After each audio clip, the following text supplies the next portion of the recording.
K P. Muhammad അലിയുടെ ballads of A വാഗ്രന്റ് heart എന്ന പുസ്തകത്തിന്റെ പ്രകാശന കർമ്മം സാഹിത്യകാരൻ കൽപ്പറ്റ നാരായണൻ നിർവഹിച്ചു. അന്വേഷി പ്രസിഡന്റ് കെ. അജിത 75-ലധികം ലോകരാജ്യങ്ങളിലൂടെ യാത്ര ചെയ്ത കെ.പി. മുഹമ്മദ് അലിയുടെ കവിതകൾ വ്യത്യസ്ത സംസ്കാരവും ജീവിതാനുഭവങ്ങളും കൊണ്ടും സമ്പന്നമാകുന്നു.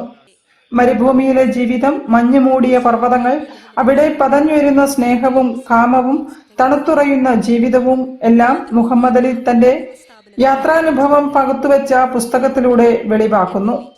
മാതൃഭൂമി ബുക്സ് ആണ് പുസ്തകം പ്രസിദ്ധീകരിച്ചിരിക്കുന്നത്. ബല്ലാഡ്സ് ഓഫ് വാഗ്രന്റ് ഹേർട്ട് എന്ന പുസ്തകത്തിന്റെ പ്രകാശനം കോഴിക്കോട്ട് നടന്നു. കവിയും നിരൂപകനുമായ കൽപ്പറ്റ നാരായണൻ പുസ്തകം പ്രകാശനം ചെയ്തു. സാമൂഹ്യ പ്രവർത്തകയും സ്ത്രീ സംഘടനയായ അന്വേഷിയുടെ പ്രസിഡന്റുമായ കെ. അജിത പുസ്തകം ഏറ്റുവാങ്ങി.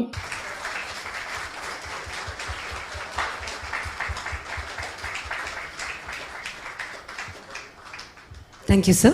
Thank you ma'am. Mathrubhumi managing director Shreyams Kumar ചടങ്ങിൽ അധ്യക്ഷനായിരുന്നു. കാനേഷ് പൂനൂർ, നാസർ കിളിയമണ്ണിൽ തുടങ്ങിയവരും സംസാരിച്ചു.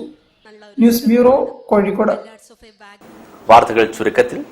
വാർത്തകൾ ചുരുക്കത്തിൽ നിങ്ങൾക്കായി അവതരിപ്പിക്കുന്നത് ക്യാൻസറിനെതിരെ പൊരുതാനായി കാലിക്കറ്റ് സിറ്റി സർവീസ് സഹകരണ ബാങ്കും MVR ക്യാൻസർ സെന്ററും സംയുക്തമായി അവതരിപ്പിക്കുന്ന ക്യാൻസർ ചികിത്സാ സഹായ പദ്ധതിയാണ് മാസ് കെയർ.